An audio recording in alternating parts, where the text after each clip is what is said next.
bangunan yang rubuh. Ini SD Impres nomor 65.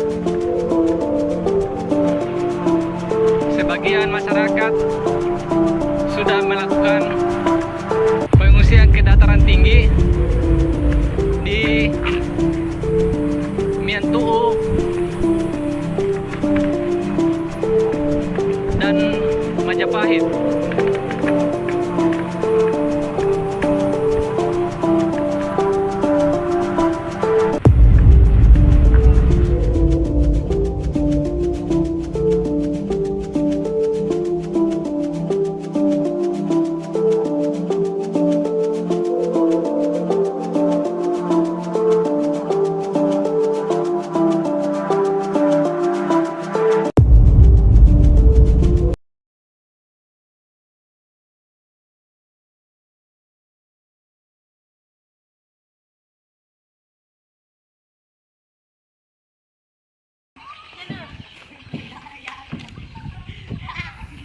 Ya, pemirsa Tribuners, siang hari ini kami sedang berada di Desa Tongke-Tongke, Kecamatan Sinjai Timur, Kabupaten Sinjai, Provinsi Sulawesi Selatan.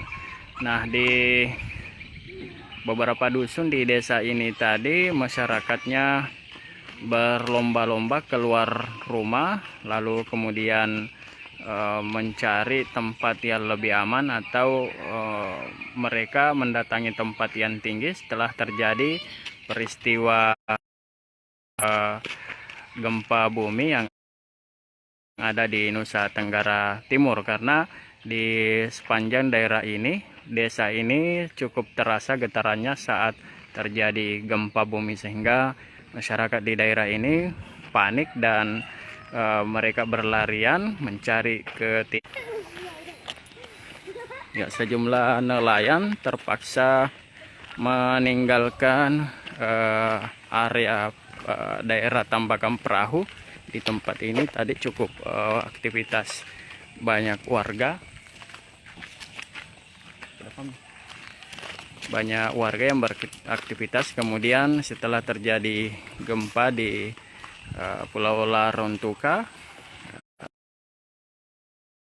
Timur, mereka memilih untuk mengungsi. Sebagian masyarakat ada yang sudah membawa pakaiannya untuk naik ke bukit di desa ini.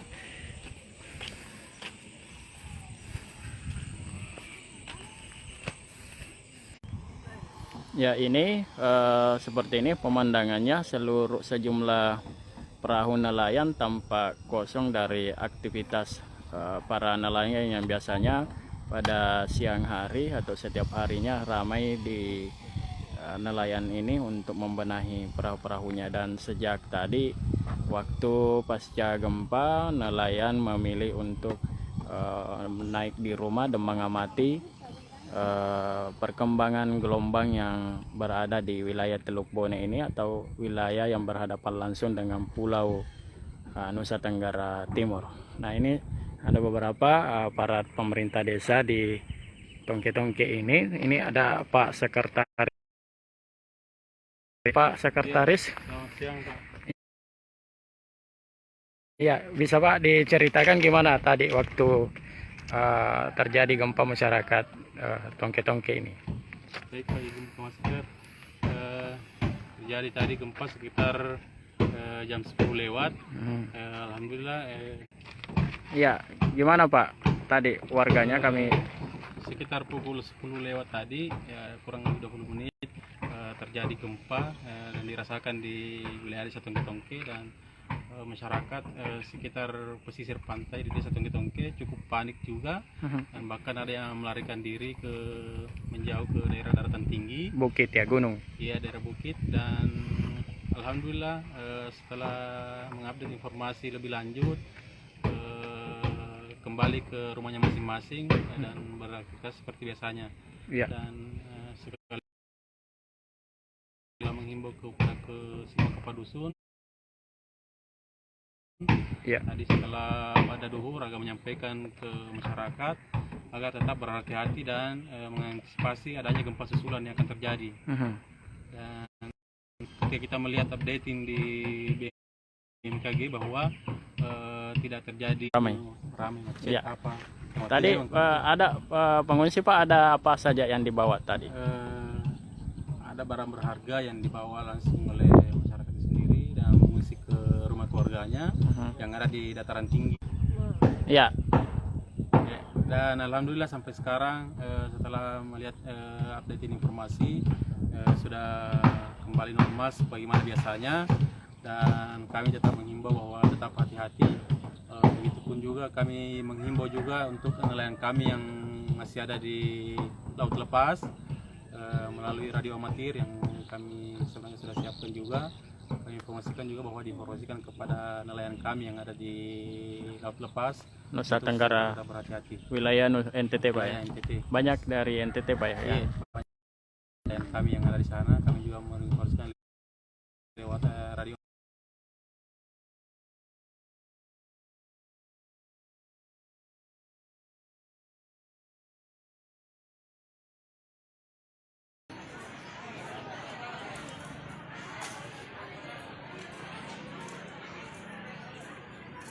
Oke Tribuners, selamat sore. Saat ini saya sedang berada di Rumah Sakit Umum Daerah Kabupaten Bantaeng yang berada di Jalan Seruni di Kecamatan Bantaeng, Kabupaten Bantaeng. Jadi saat ini kita bisa saksikan seperti apa kondisi di Rumah Sakit Anwar Makatutu Kabupaten Bantaeng ini, yang dimana gempa yang terjadi di NTT juga terasa hingga ke Kabupaten Bantaeng, dan itu juga dirasakan oleh pasien yang berada di Rumah Sakit Anwar Makatutu Kabupaten Bantaeng ini. Akibatnya pasien yang panik langsung dilakukan evakuasi di lantai dasar, dan tampak kita bisa saksikan di sini mereka berada di luar rumah sakit untuk mengantisipasi apabila kembali terjadi gempa yang bisa saja mengakibatkan sesuatu yang tidak diinginkan.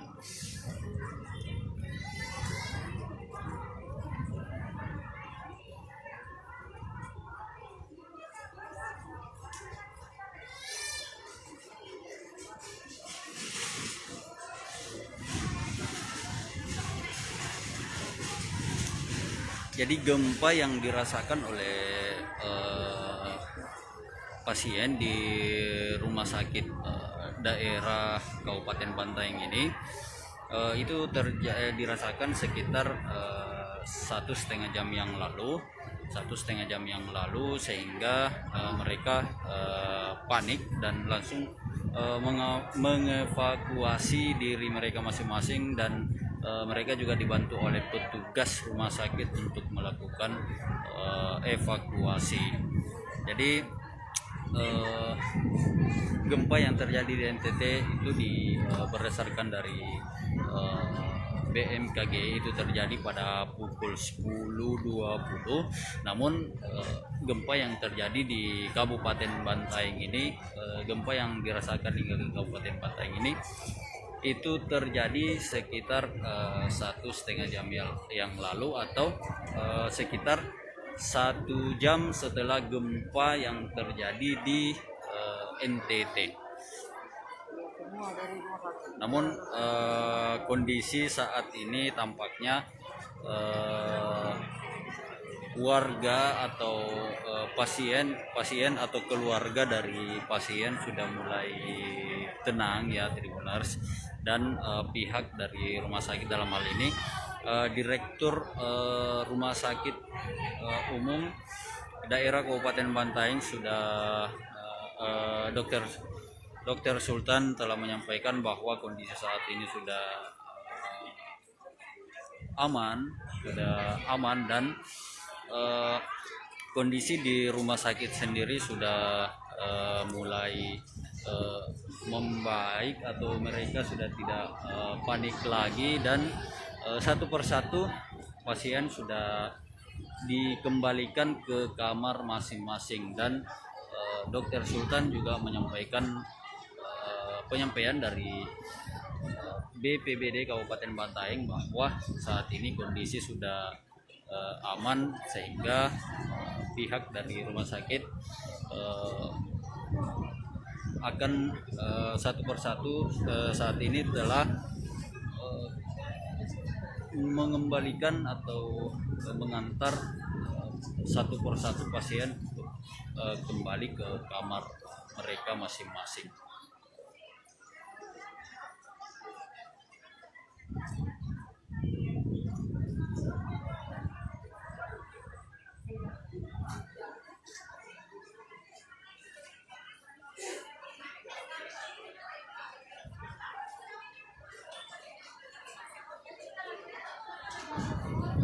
Jadi pasien yang sempat dievakuasi pada saat gempa terjadi itu ada sekitar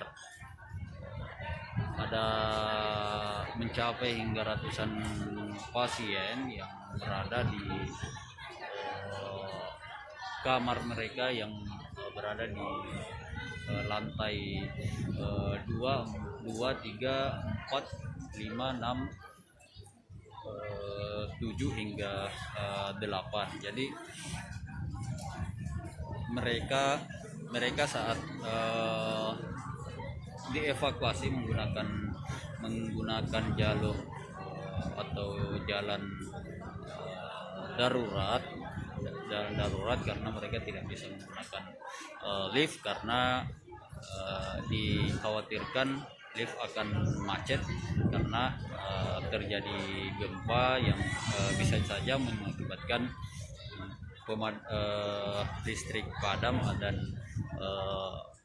dikhawatirkan akan terjadi sesuatu hal yang tidak diinginkan.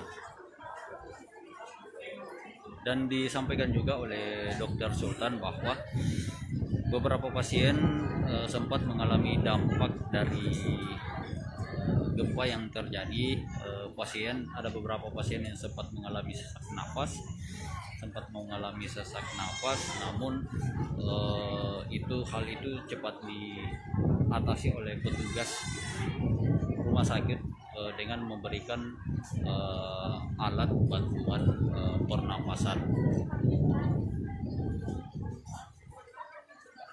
Jadi disampaikan lagi Tribuners bahwa kondisi Dokter Sultan yang menyampaikan informasi dari BPBD Kabupaten Bantaeng bahwa kondisi saat ini sudah aman dan satu persatu pasien kembali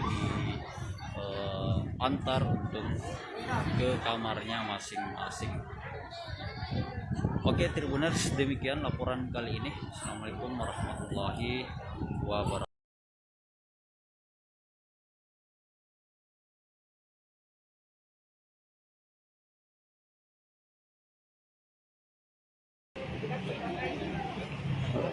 Selamat siang Tribuners. Pasca gempa tadi susulan di pengunjung Rumah Sakit CSU Kabupaten Goa juga merasa adanya gempa. Akibatnya sejumlah orang berhamburan dan keluar dari rumah sakit. Belakang juga Pak? Oh ya, siap.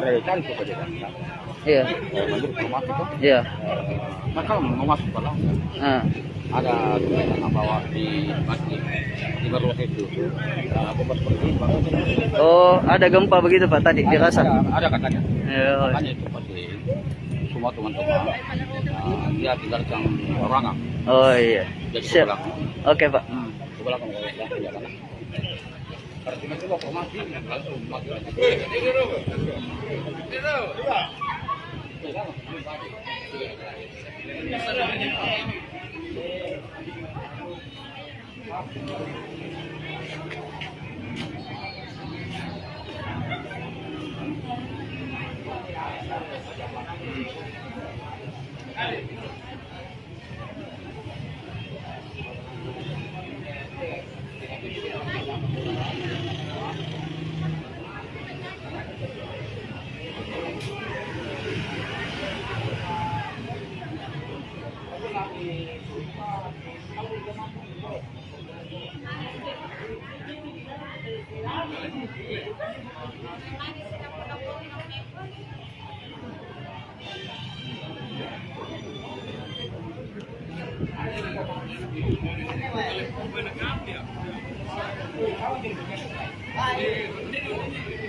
Ya Tribuners, menurut kesaksian warga juga tadi, gempa terasa di Kabupaten Goa. Salah satu tempat yang terasa itu di Rumah Sakit Seusup Kalontala, Kabupaten Goa, Sulawesi Selatan.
Assalamualaikum warahmatullahi wabarakatuh. Selamat siang Tribuners. Siang hari ini kita sedang berada di halaman pelataran Hotel Four Point Sheraton Jalan Andi Jema, Kota Makassar. Ini pengunjung hotel berhamburan keluar gedung.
PowerPoint ini berlangsung sejumlah kegiatan, termasuk kegiatan pemerintahan. Pengunjung hotel langsung berhamburan tadi karena merasakan ada getaran.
Ini jumlah masyarakat tadi sempat panik Tribunas dan berlarian keluar gedung.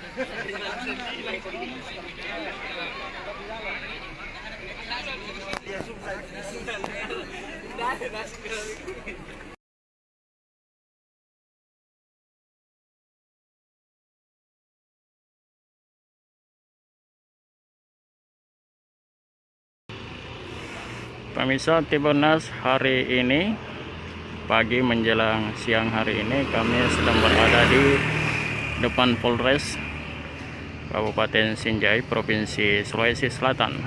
Nah, hari ini pemirsa sedang digelar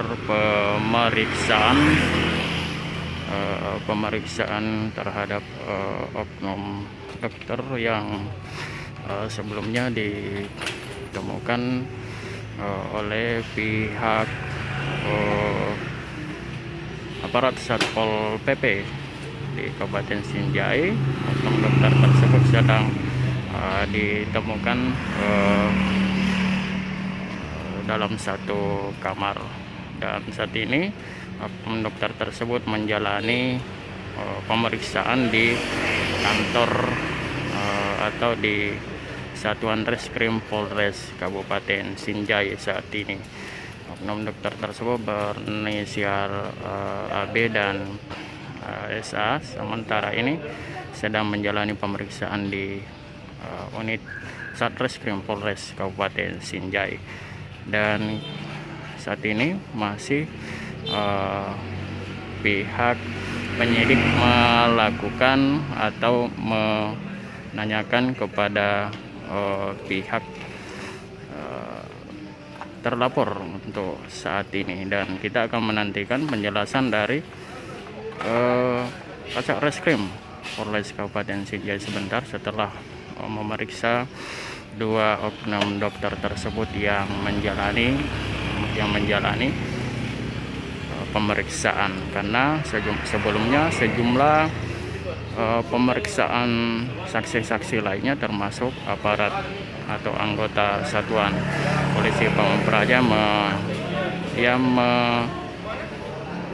yang ikut menggeledah pada 29 November waktu itu. Dan saat ini selain dari aparat Satpol PP juga telah memeriksa pihak karyawan dari penginapan Wisma yang ditempati sepasang oknum dokter tersebut. Nah, sebentar kita akan melihat langsung, mendengarkan penjelasan dari Satreskrim Polres Kabupaten Sinjai. Saya reporter Tribun Timur. Pak. Tribun Timur.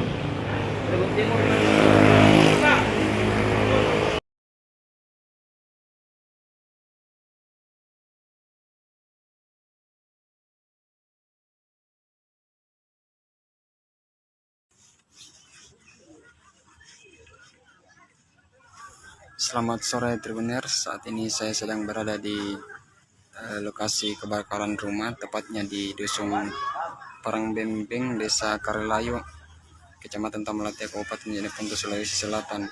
Nah, di mana di lokasi ini telah terjadi kebakaran, 1 unit rumah hangus terbakar dan rata dengan tanah. Nah, seperti ini suasana di lokasi kebakaran.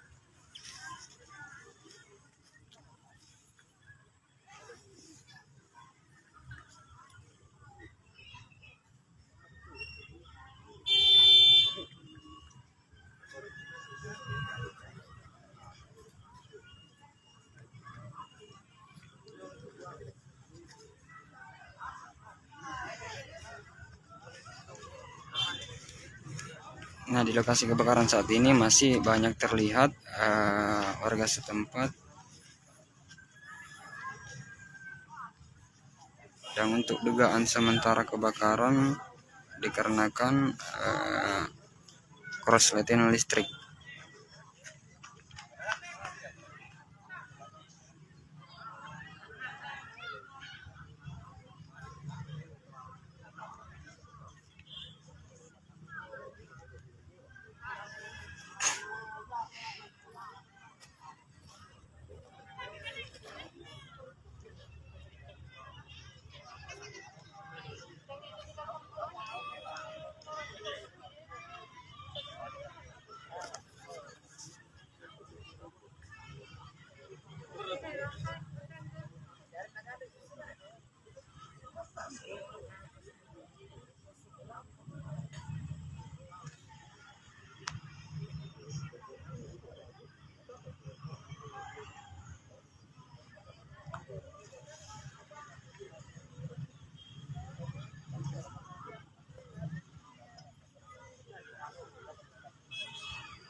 Nah, api berhasil dipadamkan setelah diturunkan 3 unit mobil pemadam kebakaran ke lokasi.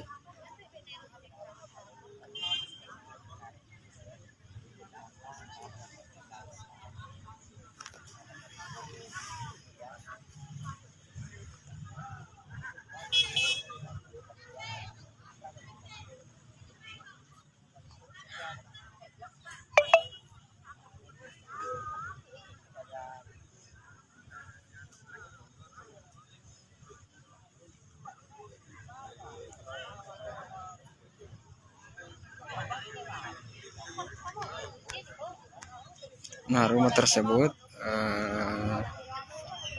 nama pemilik rumah atas nama Karin Ralle.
Selamat sore Tribuners, saat ini saya sedang berada di lokasi kebakaran rumah, tepatnya di Dusun Parangbembeng, Desa Karelayu, Kecamatan Tamalatia, Kabupaten Jeneponto, Sulawesi Selatan. Nah, di mana di lokasi ini telah terjadi kebakaran, satu unit rumah hangus terbakar dan rata dengan tanah. Nah, seperti ini suasana di lokasi kebakaran.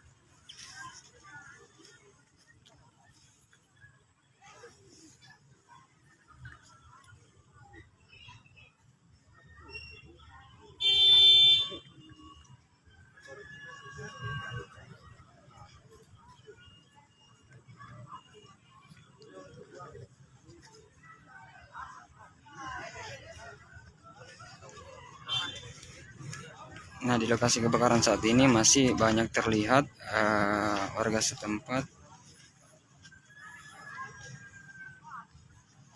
Dan untuk dugaan sementara kebakaran dikarenakan korsleting listrik.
Nah, api berhasil dipadamkan setelah diturunkan 3 unit mobil pemadam kebakaran ke lokasi.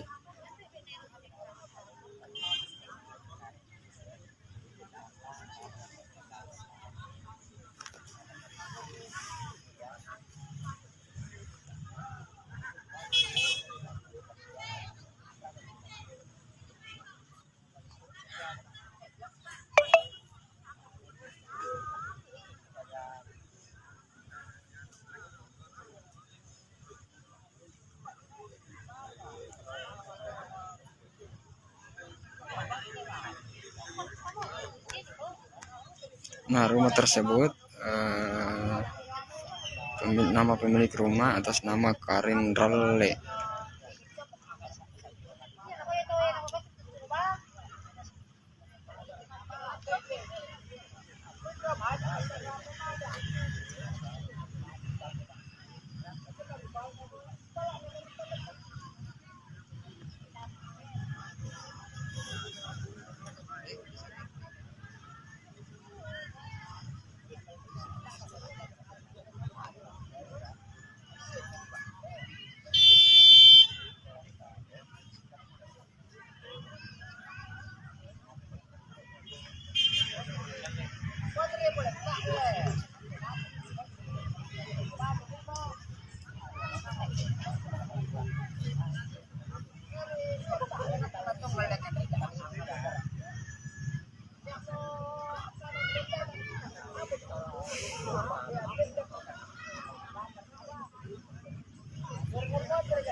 Ya, selamat sore Tribuners. Saat ini saya berada di lokasi penangkapan buronan teroris bom Katedral Makassar yang ditangkap di Kabupaten Pindrang.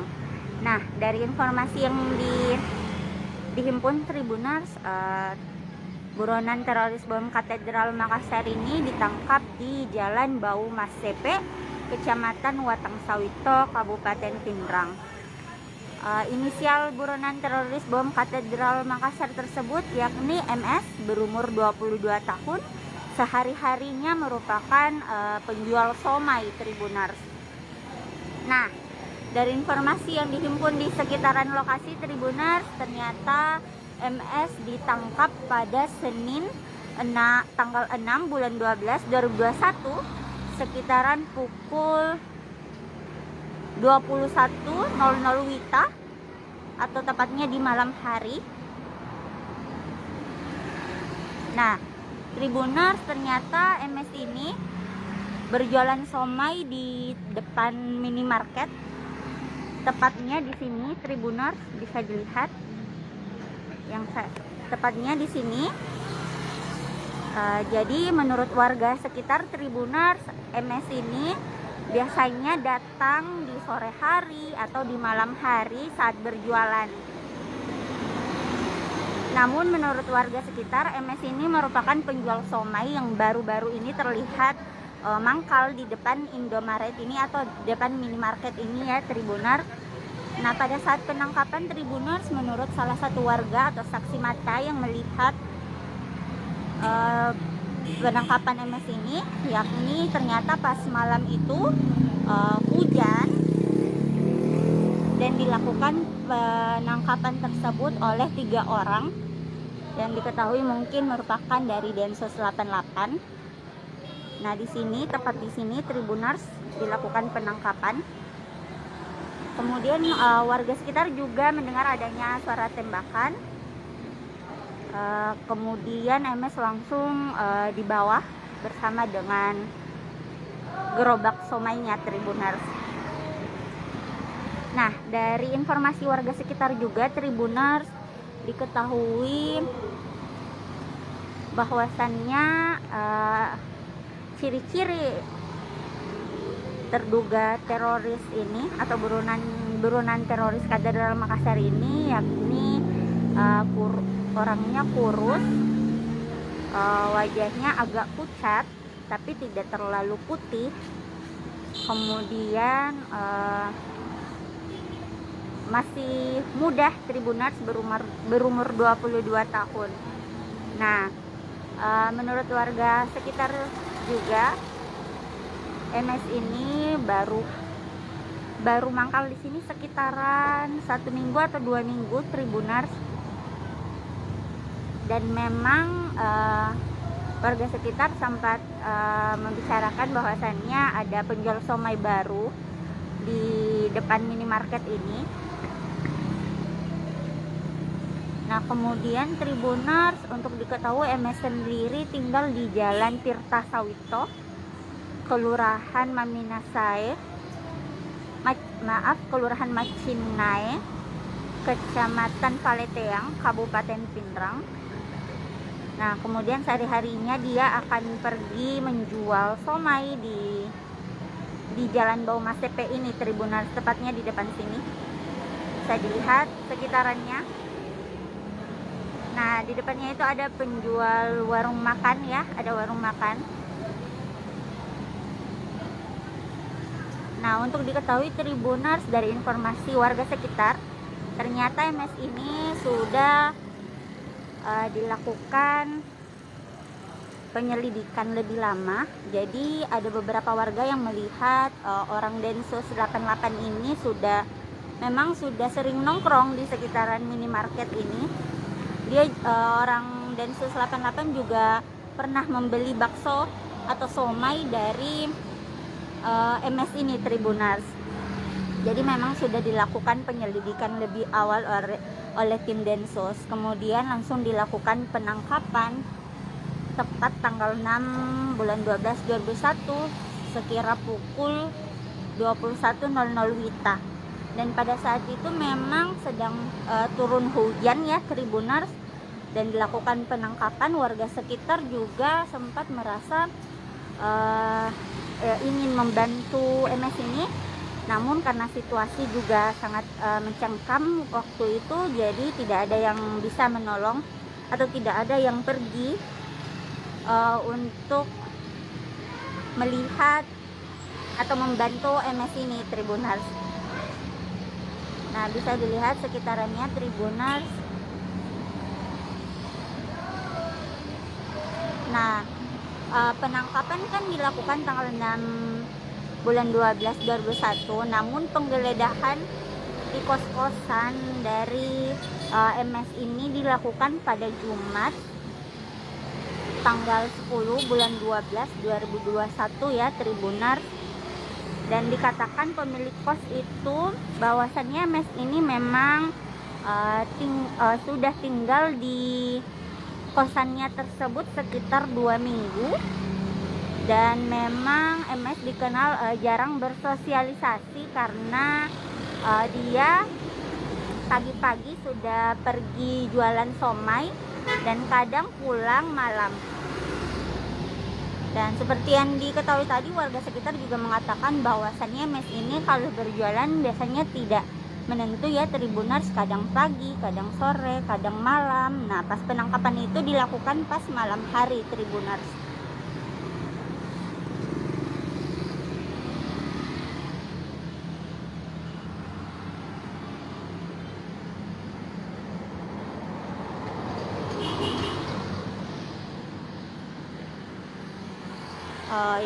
Jadi sekedar diketahui Tribuners, MS yang berumur 22 tahun ini pada saat pindah ke Pindrang untuk berjualan ini diketahui berpindah-pindah tempat dari Parepare dulu kemudian ke Pindrang. Nah, untuk mencari kos sendiri, MS itu mendapatkan kos-kosan itu dari Facebook atau media sosial Facebook. Kemudian setelah sepakat dengan pemilik kos yang diketahui bernama Pak Jono dan Ayu, MS ini kemudian langsung ke lokasi kos dan menetap di sana sekitar 2 minggu. Namun ternyata MS ini tidak melaporkan hal tersebut ke kelurahan setempat. Hal itu diketahui dari keterangan Lurah Macinae Andi Alansyah. Jadi beliau mengatakan bahwa MS memang tidak melapor ke kelurahannya, dan pada saat itu juga Andi Alansyah ini mengatakan bahwa pada saat penangkapan itu memang diberitahu oleh BKTM sekitar bahwasannya ada penggeledahan di dalam kamar kos dari MS ini, dan ada beberapa yang dibawa oleh tim Densus, yakni SIM, STNK, dan identitas dari buronan teroris ini, Tribunars. Diketahui pula Tribunars pada saat penggeledahan kamar kos itu ada sebanyak 3 mobil yang datang. Itu menurut dari pemilik kos atau istri pemilik kos, yakni Ayu. Dia langsung datang menggeledah kamar buronan teroris ini.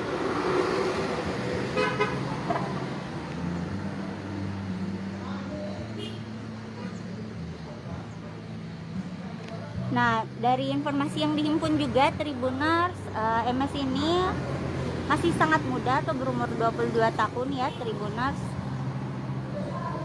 Dan warga sekitar juga baru-baru ini melihat MS berjualan di sekitaran sini. Di sini, Tribuners. Dan memang kata warga sekitar untuk penjual somai di depan minimarket ini sebenarnya ada 3 orang, Tribuners, namun yang 2 orang itu penjual somainya sudah lama menetap, dan yang terakhir ini yang warga sekitar bilang MS ini memang baru-baru menjual di depan sini. Jadi tepatnya bisa saja kata warga 1 minggu, sekitaran 1 minggu atau 2 minggu nih, Tribuners. Sini nih, Tribuners, bisa dilihat lokasinya penangkapan tepat di sini nih. Bahkan warga sekitar pada saat penangkapan itu, Tribuners, mendengar suara tembakan.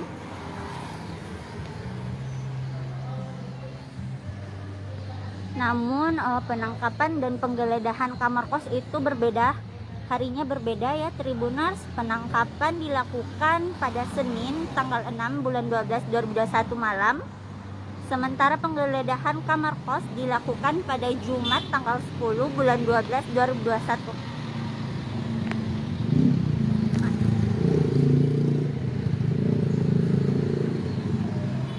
Bisa dilihat sekitaran lokasi penangkapan, Tribuners, memang sangat ramai karena ini merupakan jalan poros Pindrang Rapang ya, Tribuners.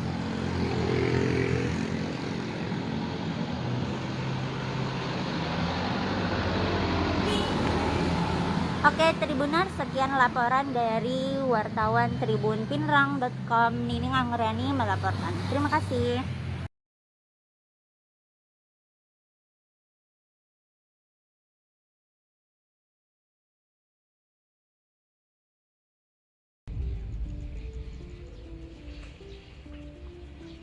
Hai Tribuners, selamat pagi.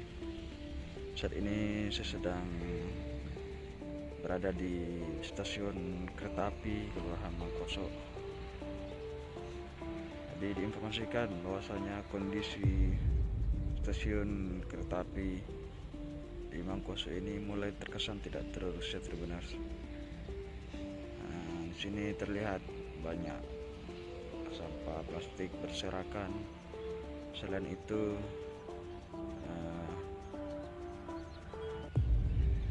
banyak juga vandalisme di dinding-dinding stasiun ini. Jadi kesannya saat ini mulai tidak terurus. Seperti apakah kondisinya, Tribuners? Mari kita sama-sama saksikan.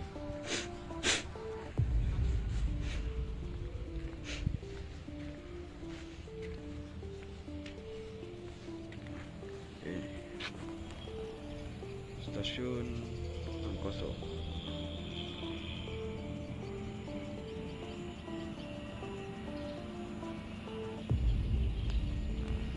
Di sini pun terlihat seperti logo Kementerian Perhubungan pun sudah lepas atau berada di bawah. Itulah logo Kementerian Perhubungan terlepas, sudah lepas.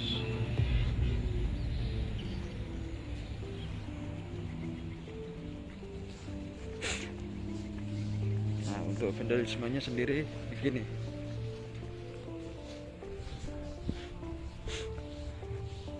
Tuh, banyak sampah plastik di dalam.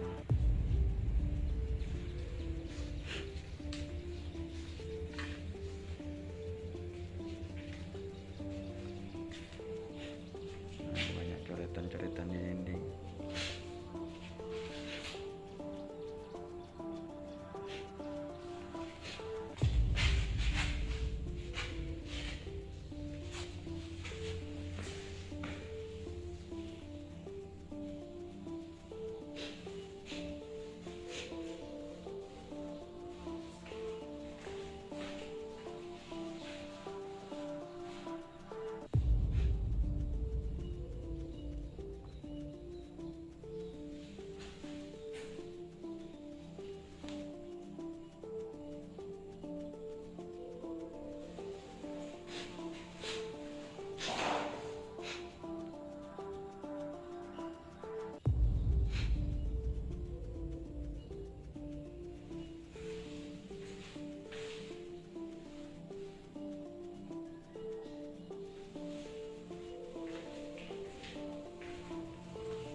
Ini juga kondisi palpornya mulai jebol.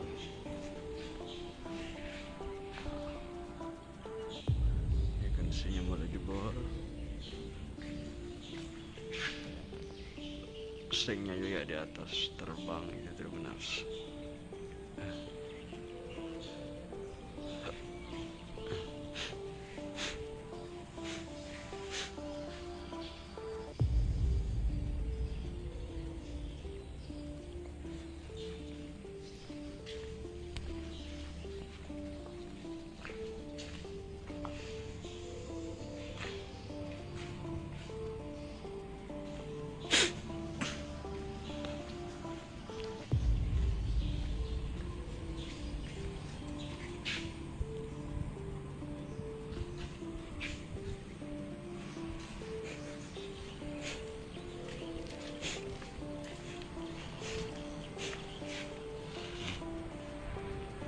Kecanya sudah ada yang memecahkan.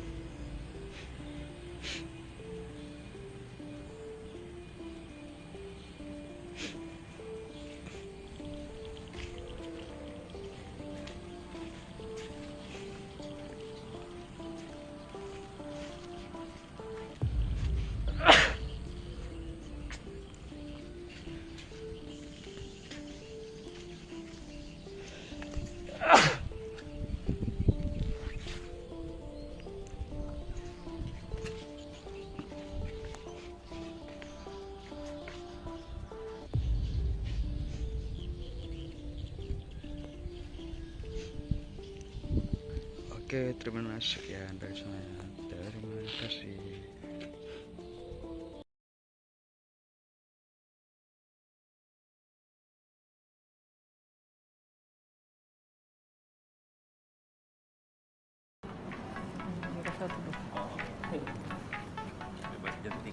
apa namanya inovasi apa?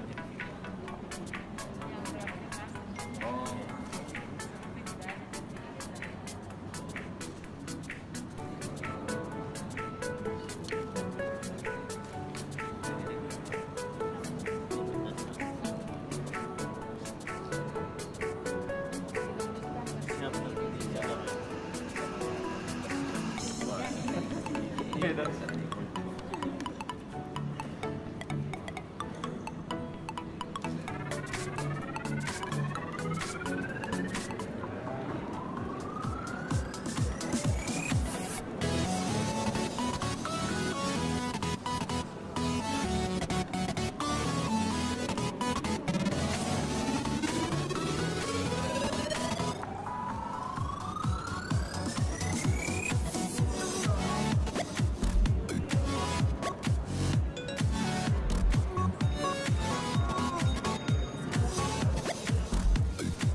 Selamat sore para tribuner, saat ini sudah berlangsung penghitungan suara dari bakal calon Rektor Universitas Hasanuddin yang dilakukan oleh Panitia Penjaringan dan Pemungutan Suara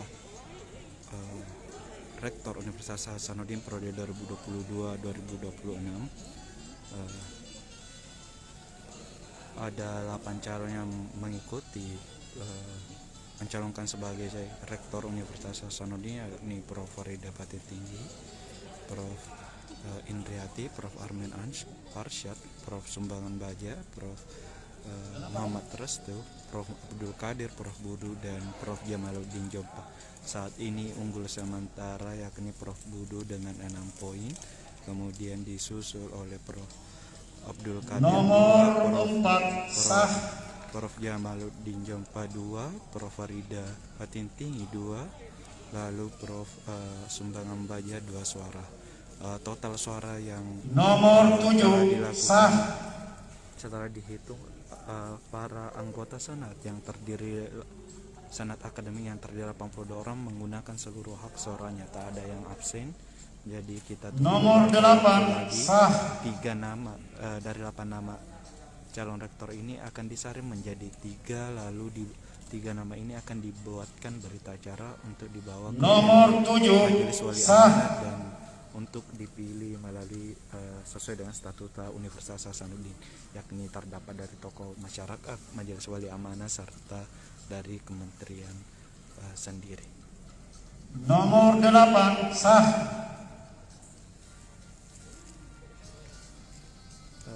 Saat ini perolehan suara diraih oleh Prof. Budi paling tertinggi dengan 8 suara, lalu nomor 8 sah. Ya.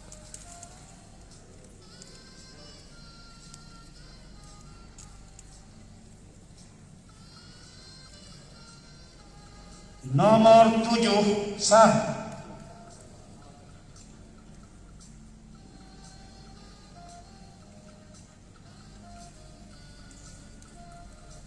Nomor 7 sah.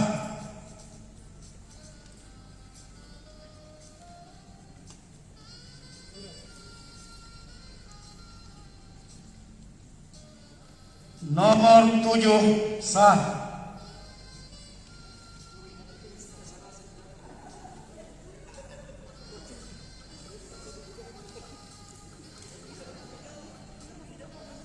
Nomor 7 sah.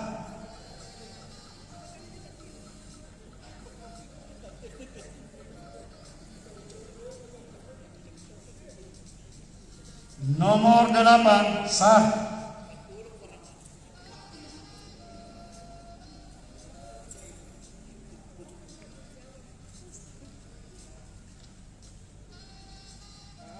Nomor 2 sah.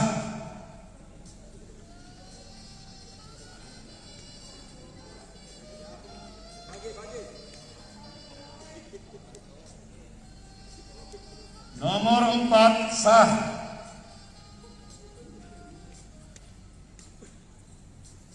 Ya, untuk 3 teratas kali ini yakni Prof Budu dengan 12 poin, lalu Nomor 7 sah. Jamaluddin Jompa dengan 6 suara, lalu Prof Sumbangan Baja dengan 3 suara. Nomor 8. 8. Ya.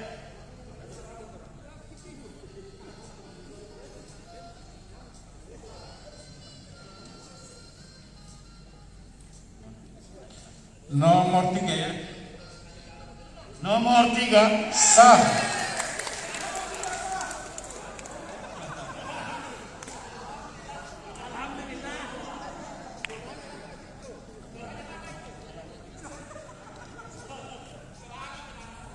Nomor 8.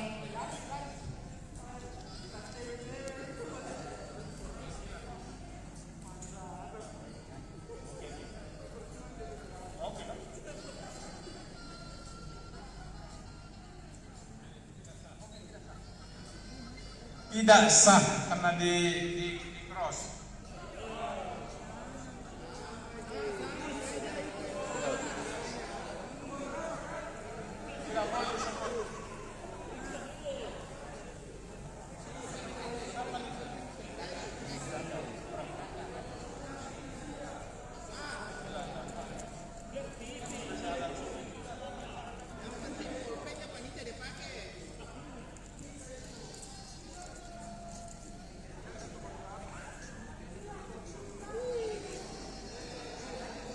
Lanjut.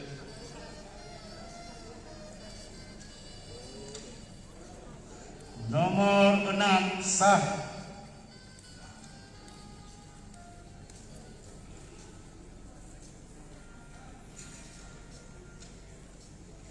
Nomor 6 sah.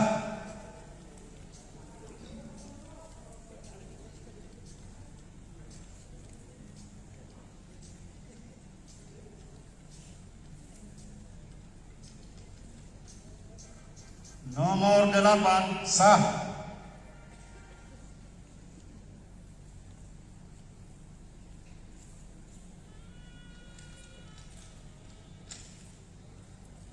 Nomor 6 sah.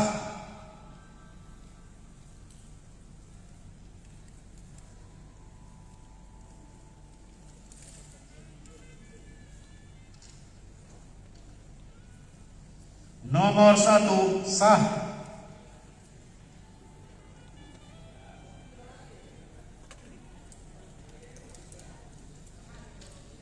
Nomor 7 sah.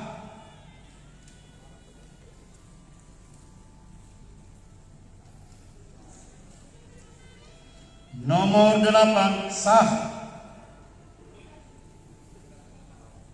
Ya, perhitungan terus berlanjut. Saat ini sudah lebih dari Nomor 8 30 sah. suara yang telah dihitung. Hasilnya untuk sementara Prof Budu dengan Fakultas Kedokteran UNAS masih unggul dengan jumlah 14 suara, disusul oleh Prof Jamaluddin Jompa yang merupakan Nomor 8 sah. UNAS dengan poin 10, lalu Prof Abdul Qadir dengan poin di peringkat ketiga dengan 5 suara, disusul Nomor 7 sah.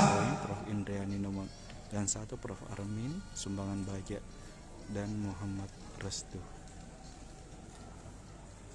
Nomor 5 sah.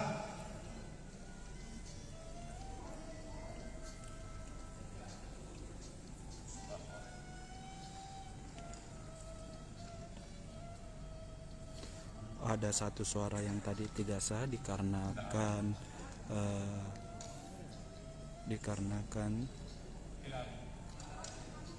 Tidak ada centang. Ada.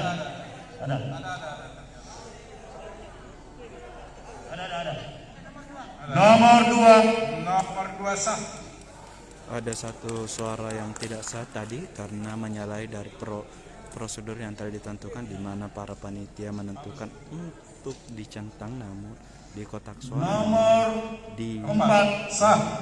sang punya suara ini justru memberikan tanda silang, makanya dari panitia penjaringan membatalkan dari suara tersebut.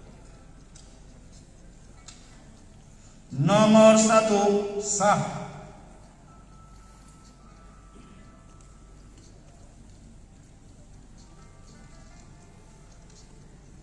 Nomor 1 sah.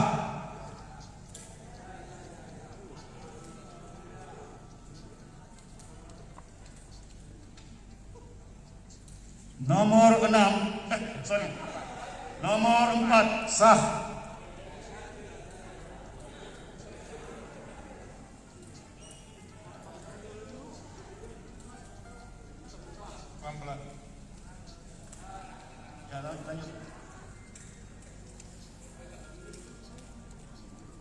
Nomor 7 sah.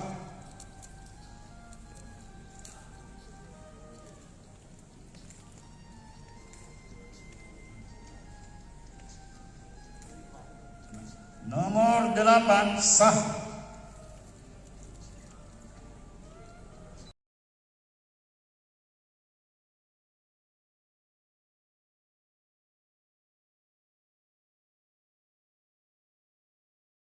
Tidak datang. Nanti datang 6 tahun lagi ke depan. Para wartawan LSM, Bapak Ibu dan saudara-saudara yang kami tidak bisa sebut satu persatu. Pertama-tama mari kita memanjatkan puji dan syukur kehadirat Tuhan Yang Maha Esa,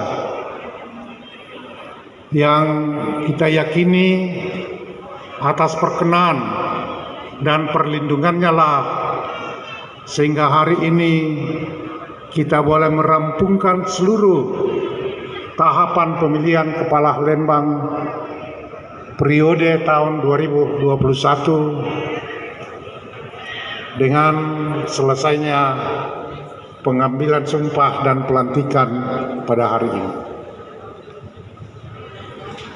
Atas nama pemerintah daerah, seluruh jajaran Forkopimda, bahkan seluruh masyarakat Tanah Toraja menyampaikan selamat pada Bapak, Ibu dan saudara-saudara yang baru saja menyandang jabatan Kepala Lembang pada hari ini. Jadi kata Pak Ketua, stempel sudah mulai berlaku. Semoga jabatan ini benar-benar dilaksanakan, dipegang teguh, dijaga kesuciannya sesuai dengan sumpah yang Bapak, Ibu dan saudara-saudara telah ucapkan tadi, yang intinya bukan hanya disaksikan oleh yang hadir, tetapi lebih-lebih oleh Tuhan Yang Maha Esa. Selanjutnya saya pada kesempatan yang berbahagia ini hendak menyampaikan selamat menikmati suasana perayaan Natal bulan cinta kasih di Desember ini. Semoga damai sejahtera Natal akan mewarnai dan memperbarui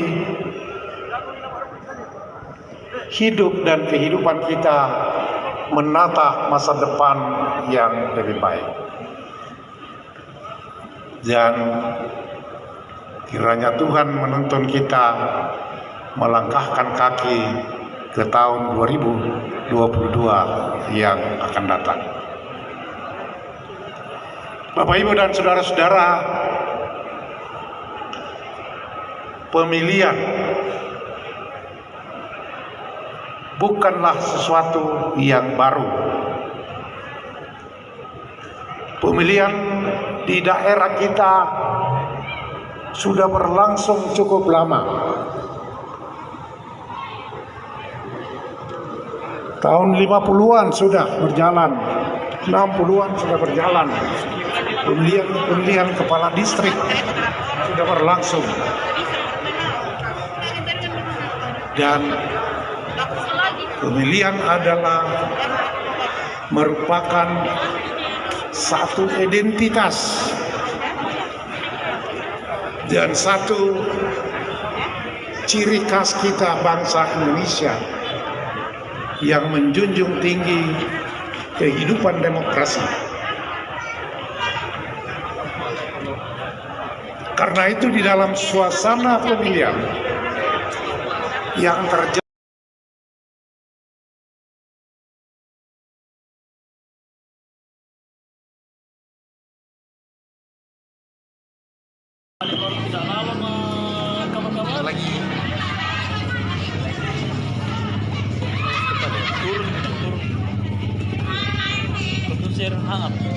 Aku konsumsi rendeng air hangat. Konsumsi rendeng air hangat yang jarak kiamat rumah. Apa lagi? Sendiri kita lah. Rencananya tadi mau ke kajian hukum bersama teman-teman KPU itu, tapi ada agendanya. Dari mana datang? Dari KPU. KPU teman-teman KPU. Persiapan gampang. Nah, coba balian. Pak Ketua lagi ke pendopo. Rencananya Basnas. Iya. Oh. Tapi mungkin sementara di jalan kan. Ini lah muka tiratu kalau misalnya. Lambang juga datang kalau dia caranya pasti. SMK PGRI di laku. Iya. Black.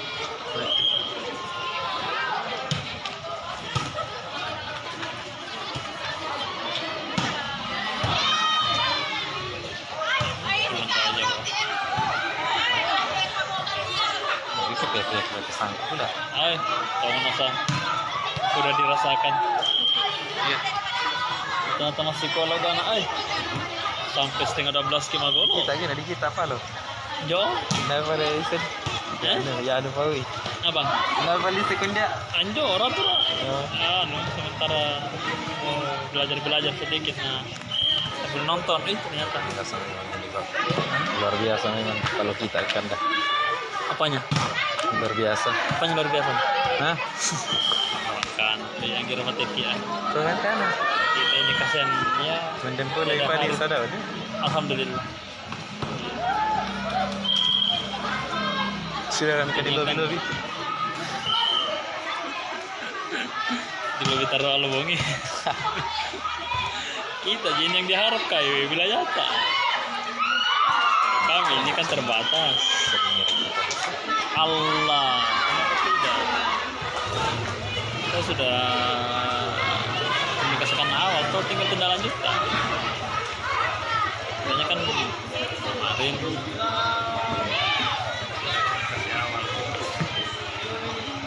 program-program kerja itu.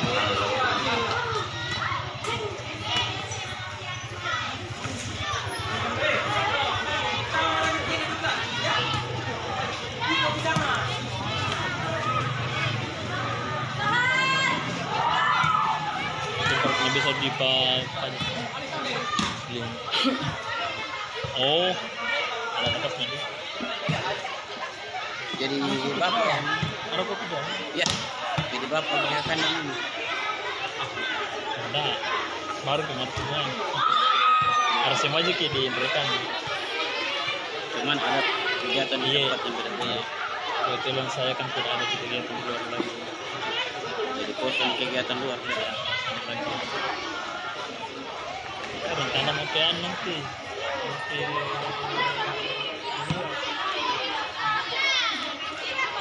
sosialisasi pemasaran partisipatif tuh. Kalau kita sudah anak-anak registrasi di bawah, kita kapan mulai? nanti malam. hari Jumat tuh. Berapa hari depan nih? 14, 19. 3 hari.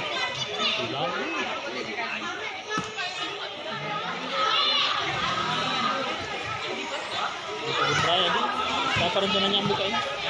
Kapan? Kalau kebutuhan itu kalau orang pakai atas.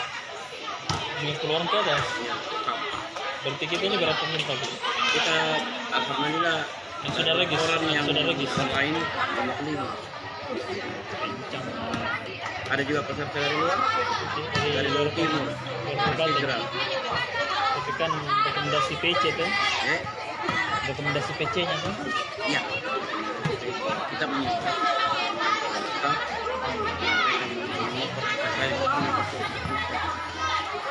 Ini angkatan pertama ini.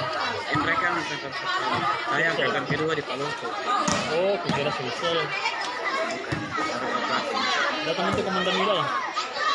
Kakaknya sih, tapi kulihat dia tadi pakaian dia kayaknya mau datang karena dia pakaian besaran. Kok kamu di statusnya WA aja. Karena kan beliau juga tidak mampunya dia termasuk ini.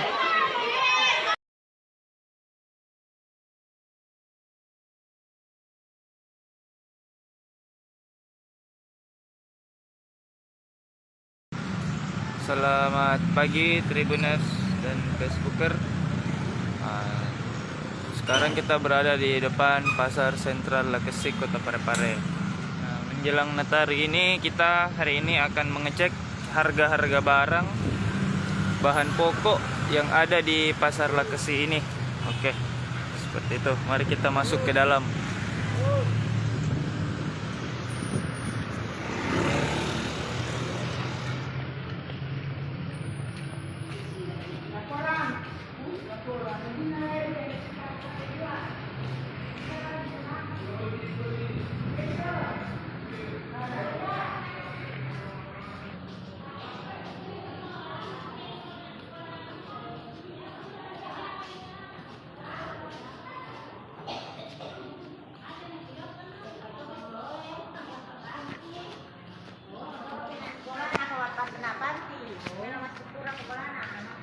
Nah, ini dia.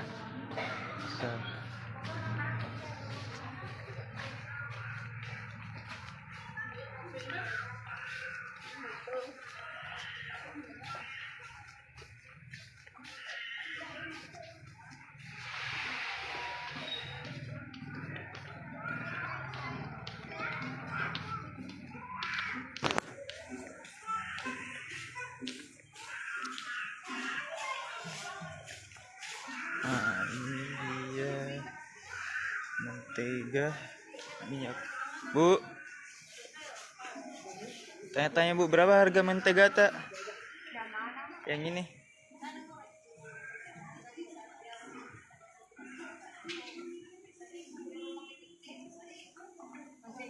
Yang ini, yang ini.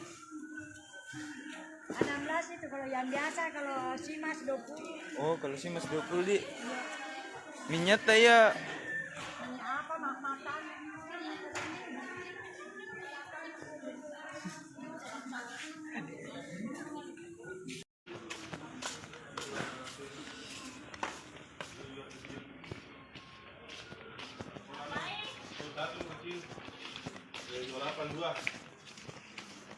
Dua 28 sama 24.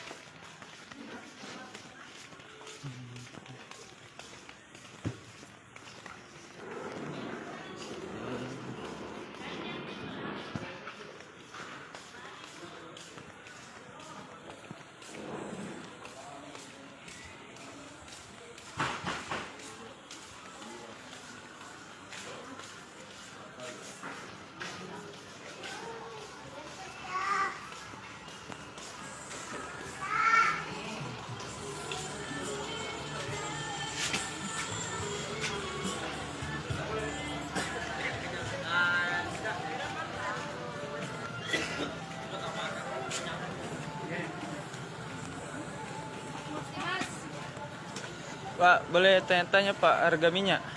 19 minyak 1 kilo. Oh, 19. Yang Ya. curah berapa, Pak? Yang curah minyak. Iya na malah dua sen. Apa mau bimol itu yang kilo? Curah 19 1 kilo. Yang yang bermerek ya, Tante. 20 ini bimolis 2 liter 1 liter. Enggak pernah nih. Enggak agak. Jadi untuk minyak teman-teman harganya 20.000 1 liter. Untuk yang curah itu 19.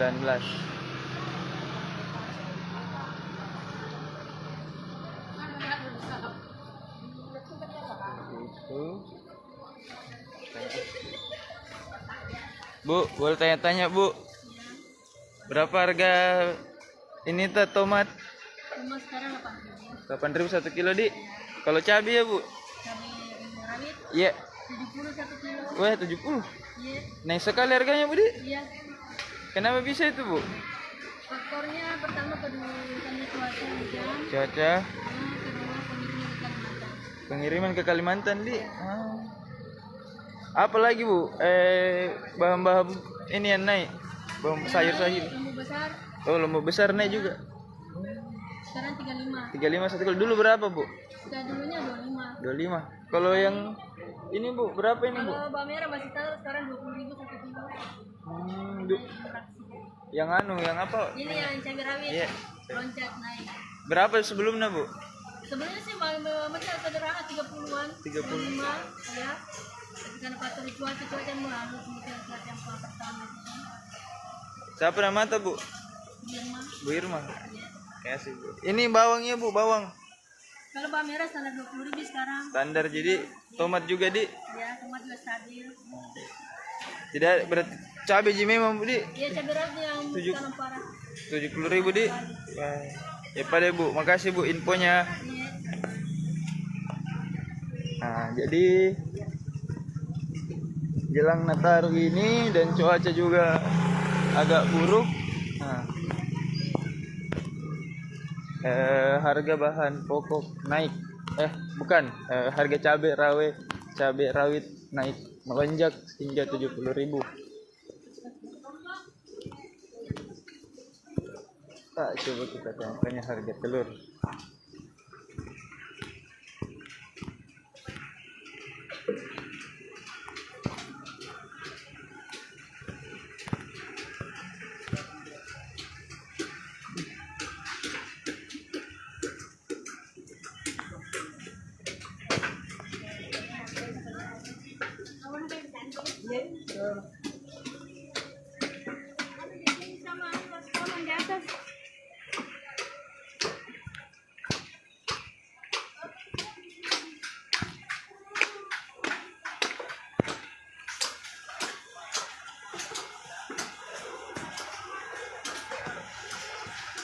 Bu, boleh tanya-tanya Bu, berapa harga cabai tak? Cabai rawit 75 di. Woi, mahalnya. Kenapa mahal sekali itu Bu? Barangnya kurang. Terus banyak minta? Ya. Banyak yang ini cari? Banyak, tapi nama datangnya dia cuma satu tempat. Oh. Langka barangnya.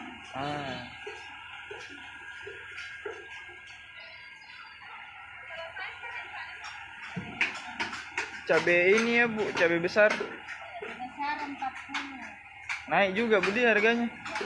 Dari sebelumnya berapa itu Bu? Sebelumnya dia 30, 35 di.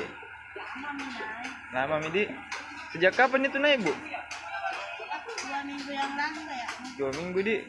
Cabai rawit juga begitu Bu? Keriting, cabai rawit kecil. Yang kecil. Kecil itu setiap hari naik. Setiap hari naik di. Dari kapan itu Bu? Dulu harganya berapa ini Bu? Harganya cabai rawit? 20.000. Semenjak 2 minggu. Setiap 2 minggu belakangan naik sedikit. sampai 75 Budi. Ini cabai rawit di pasaran. 75 pun itu harga standar. Standar di. Tergantung dari cara jualannya orang. Oh iya. Seperti itu. Makasih Bu.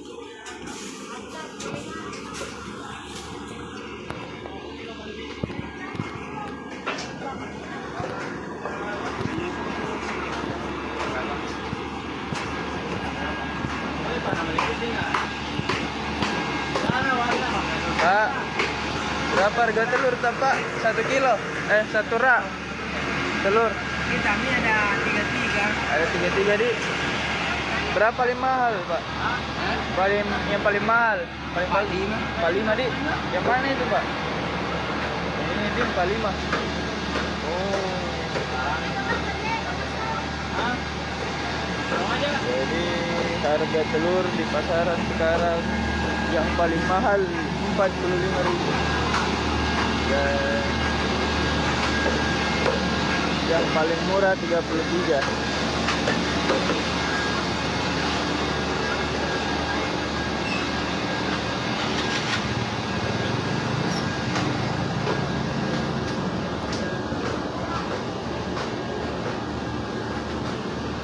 Ini banyak penjual daging.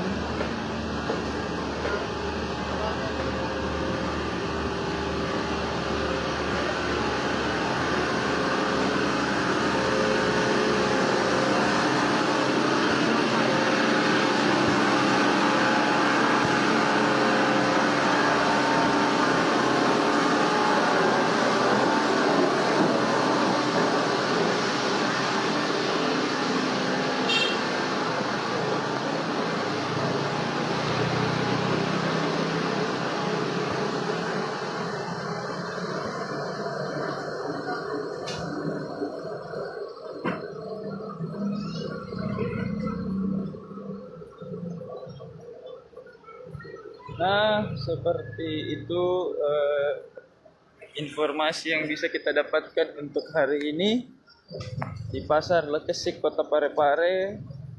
Infonya bahwa harga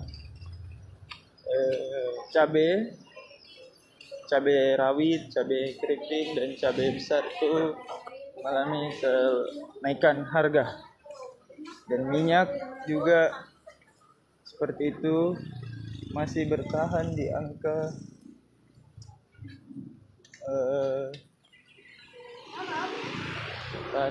20 ribuan. Seperti itu. Minyak curah juga harganya 19.000, tidak terlalu berubah dari beberapa minggu yang lalu. Hanya khusus cabai itu mengalami kenaikan.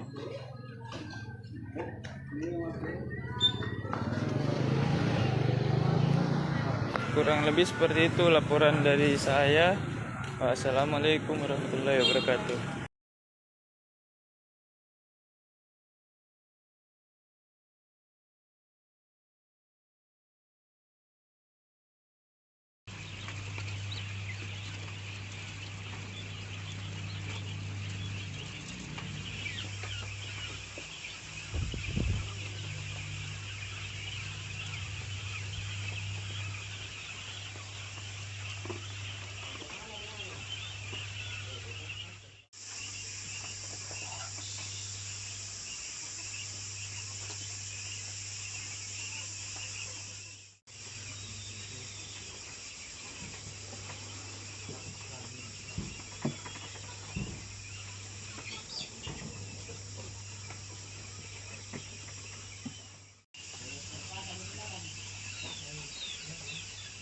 Seorang pemuda asal Kabupaten Bantaeng, Mukhlis, kini sukses dalam usaha yang digelutinya. Sebelumnya, Mukhlis lulusan S1 Pendidikan Guru berkeinginan untuk bekerja di sebuah perusahaan di Bantaeng. Harapannya itu tidak tercapai karena tak diterima bekerja di perusahaan yang diinginkan. Namun, kegagalannya itu tidak membuatnya patah semangat, bahkan itu menjadi awal kesuksesannya. Kini, ia menjadi satu-satunya pengusaha telur puyuh di Desa Patalasang, Kecamatan Tompobulu, Kabupaten Bantaeng, dan telah membuktikan kesuksesannya melalui usahanya tersebut. Sebab ia sudah bisa mendapatkan penghasilan yang nilainya lebih tinggi dari gaji seorang karyawan perusahaan. Awalnya, ia mengetahui cara beternak burung puyuh melalui seorang temannya. Namun berbagai pertimbangan timbul sebelum memulai usahanya. Salah satunya persoalan pemasaran yang saat itu belum ia ketahui. Olehnya itu, awalnya ia melakukan uji coba pasar dengan membeli dan menjual telur kepada warga yang ada di desanya. Itu pemuda wirausaha di Desa Batalasang yang bergerak di bidang peternakan, yaitu peternakan puyuh petelur. Satu-satunya untuk sekarang ini, satu-satunya di Kecamatan Tompobulu. Awal mula dari usaha ini, pertama saya belajar di salah satu teman yang juga bergerak di usaha puyuh petelur. Awalnya saya tidak bisa langsung percaya bahwa usaha ini prospek. Saya harus lakukan analisa tersendiri, saya terjun langsung, saya belajar langsung di lokasinya. Saya pelajari mulai dari perlakuannya, bagaimana teknik perlakuannya.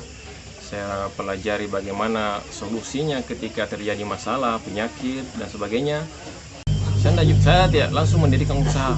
Saya beli telurnya, kemudian saya bawa ke kampung saya di Desa Batalasang, kemudian saya pasarkan untuk uji pasar.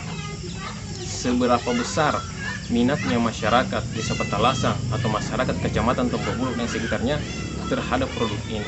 Nah, saya khawatir jangan sampai saya langsung pesan, ternyata tidak, respon masyarakat, respon konsumen tidak bagus. Makanya saya lakukan riset. Ya, pertama saya ambil sekitar 10 rak sampai 20 rak ke teman, ternyata responnya masyarakat bagus. Dari situ, ia baru memulai usahanya tahun 2020 dengan modal 3 juta rupiah. Dengan 120 ekor burung puyuh dapat menghasilkan telur 1 rak atau 90 butir per harinya. Saat itu, ia menjual dengan harga Rp33.000 per rak. Minat warga yang mengkonsumsi telur puyuh tidak berubah, bahkan permintaan semakin meningkat. Kemudian setelah itu saya mulai buat usaha dengan modal 3 juta rupiah. Itu modal saya tabung, kemudian 3 juta rupiah. Saya pesan bibit sekitar 120 ekor satu kandang. Sampai produksi sudah modal 3 juta tersebut habis. Kemudian telur yang diproduksi itu saya jual dalam bentuk mika untuk memudahkan konsumen yang mau belinya sedikit-sedikit, tidak langsung satu rak, karena satu raknya kan 90 butir. Saya jual per mika, ternyata laris. Alhamdulillah laris, bahkan permintaan jauh lebih tinggi daripada apa yang bisa saya mampu persembahkan kepada konsumen. Artinya apa yang bisa saya produksi masih jauh lebih sedikit daripada permintaan konsumen. Dari hasil penjualan telur saat itu mendapatkan omset 1 juta per bulan. Memasuki tahun 2021 dilakukan penambahan burung puyuh hingga menjadi total populasi 400 ekor. Karena permintaan konsumen yang semakin meningkat sehingga penambahan terus dilakukan hingga ia sudah memiliki 1.300 ekor burung puyuh.